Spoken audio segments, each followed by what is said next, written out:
Hi everyone, welcome to the channel. I'm Snow, and today we're going to continue my build video series with Tristan. She's one of the most highly anticipated characters yet, and with good reason. She's one of the strongest, if not the strongest DPS character in the game. So in this video, I'll be going over her skill build as well as her potential skill and equipment setups. Let's start with her trait skill.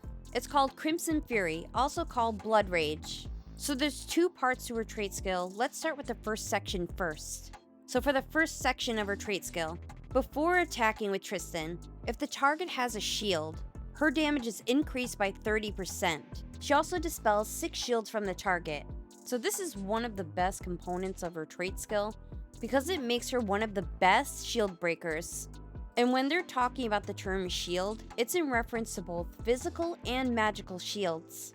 So Tristan excels extremely well against all types of shields, which is really great for those pesky stages where all of the enemies have those really thick shields.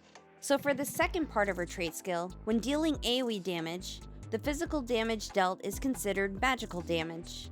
The fact that she can deal both physical and magical damage is incredibly useful.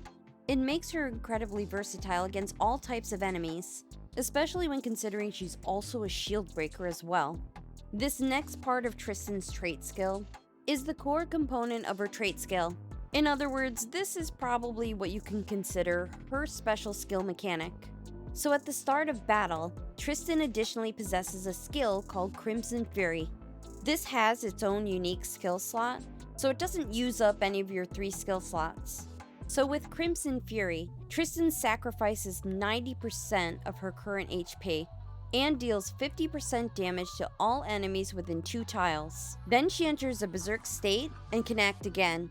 So Berserk state is a special buff that allows Tristan to gain toughness and immunity to disruption. It also increases her damage by 25% and reduces healing received by 80%.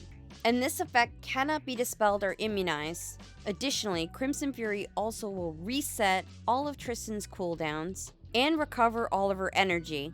This skill is limited and can only be used 1 time per battle. So there's a lot of positives to this Crimson Fury skill, and obviously there's some negatives.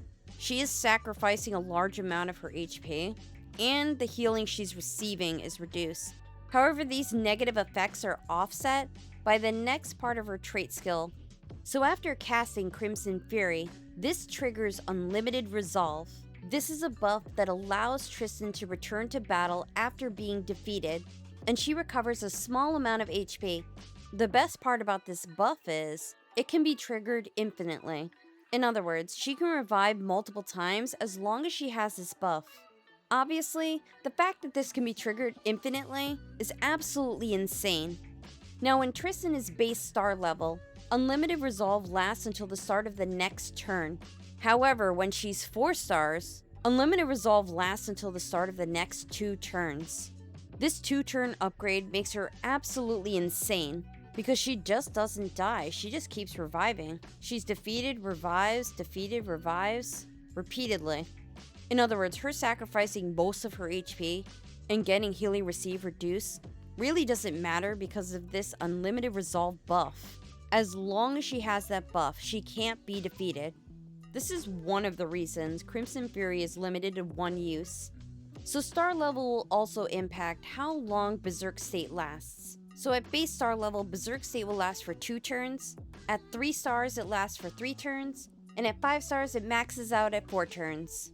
So alongside Berserk state, Tristan will also be getting a boost to both her crit and crit damage. However, you start getting the crit and crit damage boost at 2 stars, and that will give a 10% increase. And at 4 stars, it increases to the maximum amount of 20%. Honestly, the higher her star level, the better, because the more turns Berserk state lasts, the more damage you're going to get out of Tristan. And as for the last part of her trait skill, she only has this at max star level. So when Tristan's in a Berserk state, her non-instant skills cooldown is reduced by 2 turns, and the energy cost is reduced by 1. So everything from the energy reduction, the cooldown reduction, and all of the damage increases are really contingent on how long this Berserk state lasts. So the higher her star level, the the better and more powerful she's going to be for a longer period of time. Tristan also starts with a skill called Explosive Crystal Dust. This is a physical attack that deals 85% damage to all enemies within 2 tiles around the target. It also inflicts one random level 2 attribute debuff, which includes debuffs like decrease attack, crit, physical defense, magic defense, and healing block. And the debuff lasts for 2 turns. This is a great skill to start with because it's a nice AoE damage dealing skill. But it is quickly replaced by what's in her skill tree. At rank 1, we have 2 damage skills. First, we have Fight Off Pursuit, also called Knockback Pursuit. This is a single target physical attack that deals 70% damage. After attacking, she'll perform Pursuit. This deals 70% damage and knocks back the target 2 tiles. The knockback for this skill is nice, but she has another skill that's one of her primary skills that already has a knockback, so it's sort of redundant. And her other option at rank 1, which is called Fury Pursuit, is a higher damage dealing skill. This is a single target attack that deals 120% physical damage. If the target isn't defeated, she'll perform Pursuit at the cost of 20% of her current HP, and she'll deal an additional 60% damage. So Fury Pursuit not only deals more damage, it's also a lower cost skill at 2, compared to the other option which actually costs 3. So at rank 1, it's recommended to pick up Fury Pursuit. Rank 3 is a big one because both skills are really important. Let's start with Burning Blood, also called Blazing Blood. This is a passive that when Tristan's in a healthy state, in other words, her HP is above 70%, it adds 15% of her magic attack to her physical attack. When she's in an injured state, so when her HP falls below 70%, this passive adds 25% of her magic attack to her physical attack. And when Tristan's in a berserk state, the effect is doubled. Basically, Tristan will get a damage increase from this passive, whether you've already used the Crimson Fury skill or not. However, remember, when you use the Crimson Fury skill, she'll enter that berserk state, and with this passive, it's going to double the effect. So when she's injured, it's going to add 50% of her magic attack to her physical attack. So this passive synergizes really well with that special skill, Crimson Fury. However, this passive is very versatile because she's getting benefits whether she's healthy or injured, and she also gets the benefits whether she's used Crimson Fury or not. Using Crimson Fury simply lets her get into the berserk state, which is going to double the effect. And remember, she'll be protected from being defeated because of that unlimited resolve buff. Her other option at rank 3 is called Hot-Blooded Step. This is a support skill that's also an instant skill, where Tristan charges to a location within a 1-tile radius and gains increased damage too, which is a buff that increases damage by 20%, and this buff lasts for 1 turn. After using the skill, it switches to Headbutt for 2 turns. Headbutt is also an instant skill, where you select one enemy within a cross-shaped range around the character, and she'll charge to their side, dealing 70% damage, and knocks them back 2 tiles. After attacking, the skill switches back to its original form. This skill gives Tristan really great mobility, and since it's an instant attack, it allows her to combo her skills really well. Basically, you can use this skill to reposition Tristan first, because you can follow up with Headbutt or another skill. Hot-Blooded Step is considered to be one of her primary skills, because it combos really well with a lot of her other skills, including Crimson Fury. It also provides access to knockback and flexible mobility, so Tristan can reposition herself to combo her skills. So this skill has a lot of benefits to it, and you can use it to get a strategic advantage. So if you're short on Castalias, make sure you pick up Hot-Blooded Step at rank 3, but it is recommended to pick up both skills at rank 3. At rank 5, we have the reaction skills. The first skill is called Defense Arrows. When Tristan's attacked by ranged attacks, the damage taken is reduced by 25%. This is a very straightforward skill, and there's not much to it. Her other option at rank 5 is called Street Style. With this reaction skill, melee damage taken decreases by 20%, and when she's attacked by either a preemptive or strike back, she'll perform Block, which is a buff where there's a 50% chance to face the enemy when taking physical damage from the front or side, and it'll decrease damage taken by 20%. She'll also get an additional 50% damage reduction when she's attacked from preemptive or strike back attacks. So she gets a massive amount of damage reduction from this reaction skill. She also performs a pursuit attack after being struck back by an enemy, and she'll deal 70% physical damage. However, this effect can only be triggered one time per round. Between the massive damage reduction you get from Street Style and the ability to attack back, you definitely want to pick up Street Style at rank 5. Rank 7 is another big one because both skills are really important. First, we have a skill called Point Blasting, also called Controlled Demolition. This is an instant skill that inflicts controlled demolition on the target. Basically, what this skill does is it puts a mark on the target. That's that little sparkly effect that you see. So when the enemy is hit by Tristan with a non-gear skill, it will trigger an explosion at the start of the caster's next turn, or when the target is defeated, and that explosion deals 20% of HP as piercing damage to the target and all enemies within 2 tiles. Then it inflicts Vulnerable 2, which lasts for 2 turns. Basically, because this is an instant skill, you can follow it up with another skill and trigger the explosion. This skill actually combos really well with her Hot-Blooded Step skill and her ultimate skill, which we're going to go over next. This skill is called One Punch Burial. This is a single target attack that deals 20% physical damage, knocking the target back 1 tile. Then it deals 110% fire AoE damage to enemies within 2 tiles of the target range. If Tristan is not in a berserk state, she'll teleport to the side of the closest ally within 4 tiles after attacking. Since this is a fire attack, it will transform flammable tiles into burning tiles. This skill has a lot of benefits. Because the big damage is really coming from the AoE damage, the single target aspect of this skill is knocking back an enemy into a group of enemies, so you can use that aspect of it to your advantage. Meaning you could push a single enemy into a group of enemies. You can also use One Punch Burial to activate the explosion from Controlled Demolition to do even more damage to the enemies. I also like the teleport aspect of the skill because it allows you to get back to safety if you're not in a berserk state. So even if you use her other skills to move ahead, because of the teleport on this skill, she'll be able to get back to safety before the start of her next turn. You just need to make sure you pay attention to where her allies are so the teleport does activate.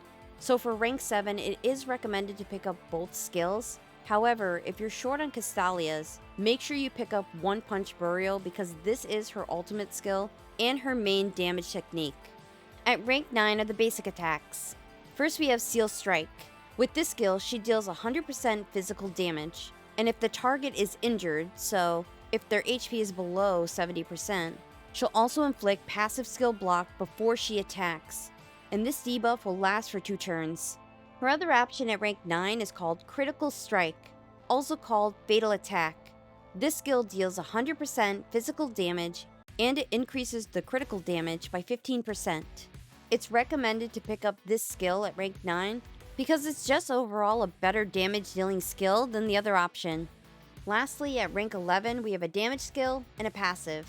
First we have Destructive Storm. This is a physical attack that deals 50% AoE damage to all enemies within 4 tiles around the character.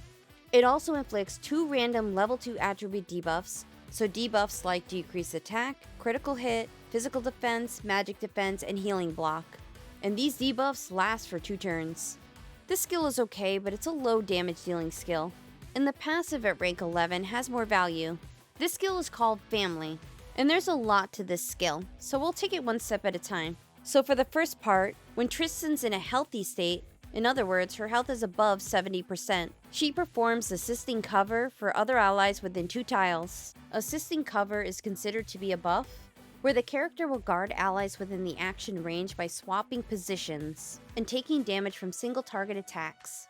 If Tristan's in a dying state, so her health is below 30%, this causes other allies within 2 tiles of Tristan to assist cover her. In other words, if Tristan's in a healthy state, she'll protect her allies, but if she's dying, her allies will protect her instead. After either of those effects are triggered, all allies within 3 tiles around Tristan gain Increased Attack 2, which increases their physical and magic attack by 20%, and Damage Reduction 2, which is a buff that decreases damage taken by 20%. and those buffs last for 2 turns. And this effect can be activated up to 1 time per round. This is a nice supportive skill not only for herself, but for her allies.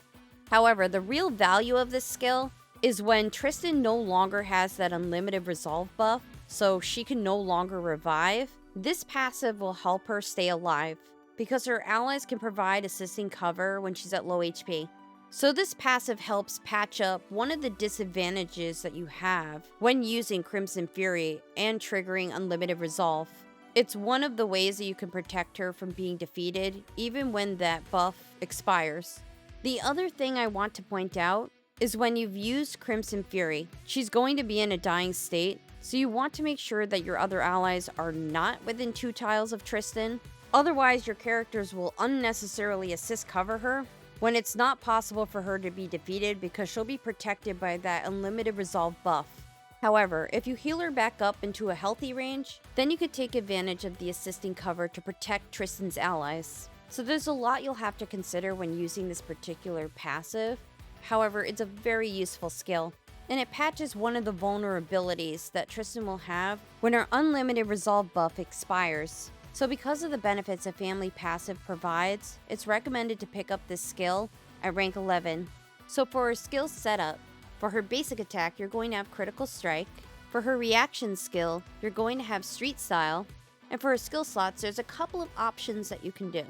Her ultimate skill and Hot-Blooded Step are considered to be mainstay skills. Her ultimate skill, One Punch Burial, is her primary damage dealing skill. So obviously you'll want to carry that in your skill kit. As for Hot-Blooded Step, this skill is very useful because it combos really well with her other skills, especially since it's an instant skill, because it gives you the ability to reposition Tristan before using another skill. It also provides her a damage increase. Additionally, it gives access to a knockback, so this skill has a lot of value. So it's very useful to carry in one of your skill slots. And as for the third slot, if you want more damage, you can use something like Controlled Demolition or that Blazing Blood passive. You can also use something like Family, which is a nice supportive skill for both Tristan and her allies. This gives an attack and damage reduction boost to your allies. It also provides assisting cover, so this is the passive that helps out in protecting Tristan when her unlimited resolve buff expires. And again, regardless of what skill setup you use, you'll also have access to Crimson Fury, which is a unique skill with its own skill slot. So as for her weapon, her best option is Brutal Axe. This gives an HP increase, but it also allows you to ignore 20% of the target's defense when the enemy's HP percentage is higher than the character's. Basically, since Tristan sacrifices a vast majority of her HP when using Crimson Fury, she can easily benefit from using this weapon and getting the ignored 20% of the target's defense. So this weapon synergizes well with her skill kit.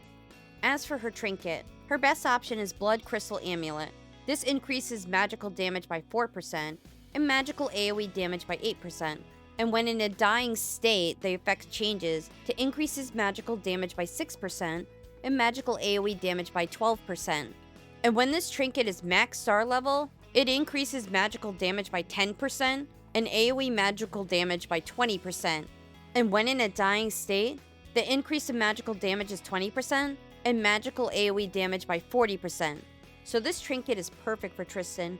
It gives her a massive damage boost. So the higher the star level of this trinket, the more damage Tristan will get out of it.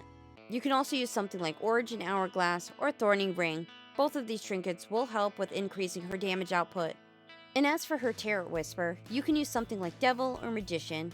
Really anything that increases her damage output works really well for her. Tristan is an extremely powerful DPS character who excels at breaking shields and has a unique skill that grants her immortality for multiple turns. She also has the ability to combo skills to increase her damage output, damage mitigation, and movement. Additionally, she has team-wide buffs to increase her allies' damage and damage reduction, including the ability to assisting cover.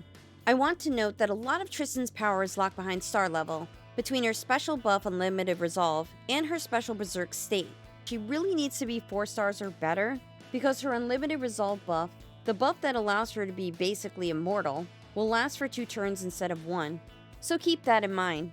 Tristan is absolutely a top tier character with one of the highest damage outputs in the entire game. when considering she's immortal for multiple turns due to her unlimited resolve buff and can easily break shields. Tristan is definitely worth summoning for and building if you get her. Thank you so much for watching. Don't forget to subscribe, and I'll see you soon. Bye.